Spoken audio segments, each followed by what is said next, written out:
Students, स्वागत है आपका हमारे YouTube चैनल लर्न स्टडी पर।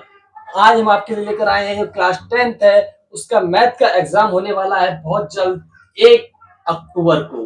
इसलिए आज हम आपके लिए लेकर आए हैं most important question answer mid term के लिए। जो आपके एग्जाम मैथ में जो चैप्टर आ रहे हैं उन सभी चैप्टर के इम्पोर्टेंट क्वेश्चन आंसर हैं। आइए शुरुआत करते हैं बिना देरी किए। पहला प्रश्न है, अंडर रूट 3 को अपरिमेय सिद्ध कीजिए।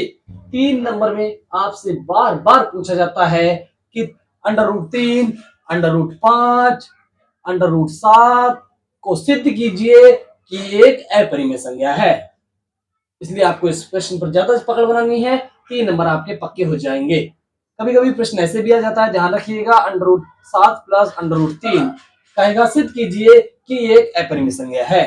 तो आपको इन सभी प्रश्नों की प्रैक्टिस करनी है क्योंकि आपको 3 नंबर पूरे लेने हैं। ठीक है, इस प्रकार से आपका पहला प्रश्न कंप्लीट हो जाएगा। ठीक है, अब हम प्रश्न नंबर 2 की बात करते हैं। प्रश्न कुछ इस प्रकार से भी आ सकता है, देख रहे हैं आप, 1 अपॉन में 2 माइनस अंडर रूट 5 सिद्ध कीजिए कि ये अपरिमेय संख्या है। प्रश्न इस प्रकार से भी आ सकता है, 3 मार्क्स में ही आएगा। ठीक है, विशेष रूप से आपको ध्यान क्या देना है, संख्या कोई सी भी हो, जैसे ये भी आ सकती है कि सिद्ध कीजिए ये संख्या अपरिमेय है। ठीक है, तो आपको प्रश्न से घबराना नहीं है, आपको डरना नहीं है, प्रश्न को समझना है और हल करना है। प्रश्न कई तरीकों से आ सकता है। ठीक है, जैसे मैंने आपको पहले बताया, ये अपरिमेय संख्या सिद्ध कीजिए, 3 मार्क्स में आपसे पूछा जाएगा। दूसरा, 1 अपॉन में 2 माइनस अंडर रूट 5 सिद्ध कीजिए ये अपरिमेय संख्या है, या 3 प्लस में अंडर रूट 5 सिद्ध कीजिए एक अपरिमेय संख्या है। बस इनके चेहरे चेंज हो जाएंगे लेकिन क्वेश्चन वही रहेगा, सिद्ध कीजिए ये अपरिमेय संख्या है। इसलिए आपको अच्छी पकड़ बनाकर इन प्रश्नों पर अच्छे नंबर प्राप्त करने हैं। मैं 100% गारंटी लेता हूं कि ये प्रश्न आपके एग्जाम में अच्छे तरीके से, कल जो परसों जो एग्जाम होगा 1 अक्टूबर को, उसमें 100% ये आएंगे। बस इनके चेहरे चेंज हो जाएंगे, कुछ ये संज्ञाएं हैं इनकी चेंज हो जाएंगी। बस ये 100% ये क्वेश्चन आपके एग्जाम में आने वाले हैं, तो ध्यान रखिएगा। प्रश्न बस केवल चेहरे चेंज हो सकते हैं, इसलिए मैं आपसे बार बार कह रहा हूँ, केवल फॉर्मेट याद रखिएगा, केवल आपका जो पूरा लेक्चर है जो उसको ध्यान रखिएगा, पूरा कॉन्सेप्ट है उसको ध्यान रखिएगा। प्रश्न नंबर 3 की बात करते हैं। 180, 252 और 324 का एलसीएम और एचसीएफ ज्ञात कीजिए। 3 मार्क्स में पूछा जाएगा, बस केवल ये संज्ञाएं चेंज हो जाएंगी, कुछ भी दे सकता है यहाँ। बताएगा एलसीएफ ज्ञात कीजिए, एलसीएम ज्ञात कीजिए। कभी ये क्वेश्चन 1 नंबर में भी आ जाता है कि एचसीएफ ज्ञात कीजिए, 2 संज्ञा दे देगा आपको, इसका बताएगा एचसीएफ ज्ञात कीजिए, एलसीएम दिया हुआ है। ठीक है, इस प्रकार से आपको ध्यान रखना है। प्रश्न नंबर 4 की बात करें, यदि एक शून्य 2 है तो के का मान बताइए। 1 मार्क्स के लिए इंपॉर्टेंट है, एमसीक्यू टाइम में आपसे पूछा जाएगा। 1 0 2 है तो के का मान क्या होगा, तो ये 2 है और x के स्थान पर आपको 2 रख देना है। जैसे आप x के स्थान पर 2 रखेंगे आपको k का मान मिल जाएगा, 1 मार्क्स आपका पक्का हो जाएगा एमसीक्यू में। प्रश्न नंबर 5 इंपॉर्टेंट है, 3 मार्क्स में आपसे पूछा जाता है। कोई भी संख्या दे देगा, यहाँ बस ये नंबर चेंज हो जाएंगे, क्वेश्चन यही रहेगा, गुणनखंड ज्ञात कीजिए। क्या ज्ञात कीजिए, गुणनखंड ज्ञात कीजिए। ये संख्या चेंज हो जाएगी, प्रश्न यही पूछेगा, गुणनखंड ज्ञात कीजिए। और क्या पूछेगा, सत्यता की जांच कीजिए और संबंध ज्ञात कीजिए। क्या पूछेगा, सत्यता की जांच कीजिए और संबंध ज्ञात कीजिए, सत्यता और संबंधों की जांच कीजिए। इसलिए आपको विशेष रूप से ध्यान रखना है कि गुणनखंड कैसे करते हैं, और 3 मार्क्स आपके यहाँ कंप्लीट हो जाएंगे यदि आपको गुणनखंड करना आता है और उसकी जांच करनी आती है। ठीक है, तो आपको इसे विशेष रूप से ध्यान रखना है। ये आपके एग्जाम में क्वेश्चन कल छपने वाला है, परसों जो आपका एग्जाम होगा, परसों 1 तारीख को, उसमें यह 100% आपको ये क्वेश्चन देखने को मिलेगा। इसलिए इस चैनल को लाइक, सब्सक्राइब और शेयर जरूर कर दीजिएगा। मैं 100% कहता हूँ ये प्रश्न आपके एग्जाम में जरूर आएंगे। ठीक है, जब मैं आपके एग्जाम के आंसर की लेकर आऊंगा तो आपको दिखाऊंगा कि ये क्वेश्चन वही है जो एग्जाम में आए थे। मैं ऑफिशियल आंसर की भी डालता हूं, इसलिए मेरे चैनल को सब्सक्राइब कर लीजिएगा ताकि अपने आप आंसर सबसे पहले चेक कर सको। ऑफिशियल आंसर की डालता हूं जो आपके एग्जाम में चेक होती है। ठीक है, प्रश्न नंबर 6 की बात करते हैं। एक्स और वाई का मान ज्ञात कीजिए। आपसे 2 तरीकों से ये प्रश्न पूछा जा सकता है, या ये पूछे एक्स और वाई का मान ज्ञात कीजिए। आपको ये दो क्वेश्चन दे देगा, ये क्वेश्चन दो समीकरण दे देगा और आपसे पूछेगा एक्स और वाई का मान ज्ञात कीजिए। तब आप यहाँ एक्स और वाई का मान ज्ञात कर सकते हो। लेकिन एक ऐसी विशेष परिस्थिति आ जाती है जिसमें केवल आपको परिस्थितियां दे जाती हैं, आपको समीकरण खुद बनाना होता है, खुद हल करना होता है। तो ये ध्यान रखिएगा, ये 3 मार्क्स में आपके आएगा, चाहे ये आए चाहे ये आए। आशा करता हूँ कि आपको ये समझ अच्छा लग रहा होगा, पसंद आता होगा। इन प्रश्नों का आप स्क्रीनशॉट ले लीजिएगा या फिर आप चाहे तो लिख सकते हैं। ये क्वेश्चन इंपॉर्टेंट है, आप प्रैक्टिस इनकी कर सकते हैं एग्जाम के लिए, बहुत इंपॉर्टेंट क्वेश्चन रहने वाले हैं। जैसे मान लीजिए सुनीता के पास 50 रुपए और 100 रुपए के कुछ नोट हैं। 50 रुपए के और 100 रुपए के कुछ नोट हैं, जिसका मूल्य 15,500 है। जिनका मूल्य है, कुल मूल्य है वो 15,500 है। नोटों की संख्या 200 है, मतलब कुल नोट 200 हैं। 500 और 100 के नोट ज्ञात कीजिए, वही पूछा है।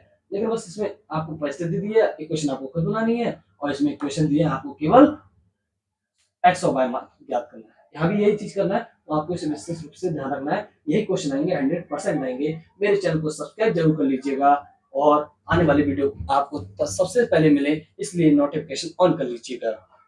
अब हम प्रश्न नंबर 7 की बात करते हैं, जो आपका चैप्टर नंबर है 6, उसमें आपकी परिमेय है 6.1, 6.2।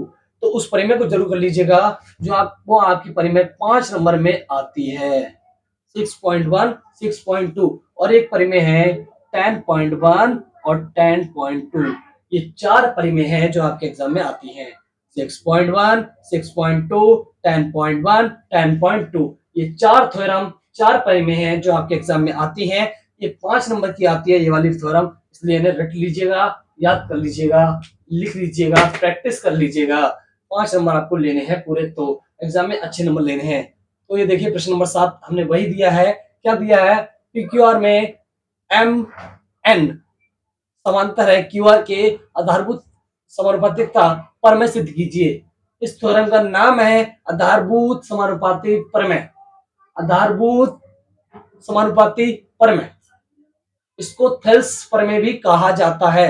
तो आपको नाम से घबराना नहीं है, कोई भी नाम आ जाए, थेल्स प्रमेय आ जाए, आधारभूत समानुपाती प्रमेय आ जाए, आपको सॉल्व करनी है 5 नंबर लेने के लिए।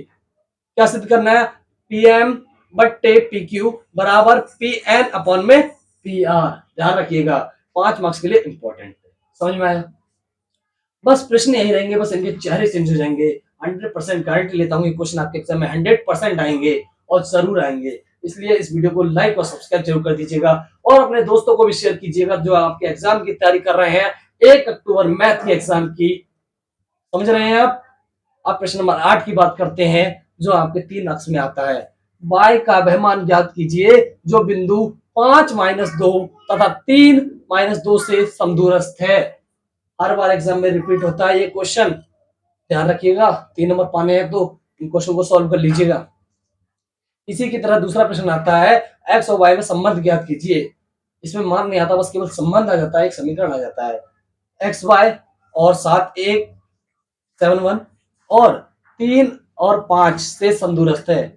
ये इससे समदूरस्थ है और ये इससे समदूरस्थ है, तो इनके बीच संबंध ज्ञात करना है। 3 मार्क्स के लिए इंपॉर्टेंट है, बहुत ध्यान रखने की बात है।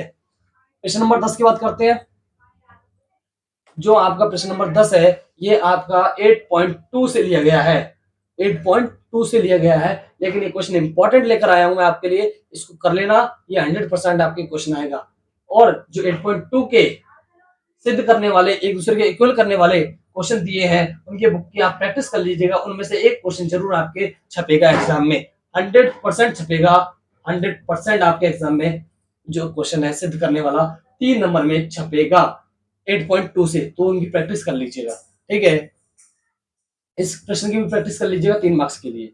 अब हम प्रश्न नंबर 11 की बात करते हैं। ये प्रश्न आपके एग्जाम में 3 नंबर में आता है, कभी 5 नंबर में भी आ जाता है। ठीक है, एक घड़ी की मिनट की सुई 5 सेंटीमीटर लंबी है। मिनट की सुई प्रातः 6:05 से लेकर 6:40 तक का क्षेत्रफल ज्ञात कीजिए। मतलब 35 मिनट के जो घड़ी चली उसका क्षेत्रफल क्या होगा, उसको आपको क्षेत्रफल का फॉर्मूला लगा के सिद्ध करना है और बताना है, और 3 मार्क्स आपको पूरे लेने हैं। क्वेश्चन यही आएगा, 100% आएगा, बस आपको ये कुछ संज्ञाएं चेंज हो जाएंगी, इसलिए आपको कॉन्सेप्ट पता होना चाहिए और आप एग्जाम में अच्छे नंबर स्कोर कर सको, इसलिए ये क्वेश्चन मैं आपके लिए लेकर आया हूँ। समझ में आ गया होगा। क्वेश्चन नंबर 12 है, इसमें आपको 5 मार्क्स में पूछा जाता है। कितने मार्क्स में? 5 मार्क्स में। क्या पूछेगा? बहुलक या माध्यक पूछेगा, या माध्य माध्यक पूछेगा, या बहुलक और माध्यक पूछेगा। कोई दो चीज आपसे एक क्वेश्चन में पूछेगा। एक क्वेश्चन में दो चीज इकट्ठी पूछेगा, एक साथ पूछेगा, 5 नंबर में पूछेगा। बस केवल ये देख रहे हैं आप श्रृंखला, ये चेंज हो जाएगी।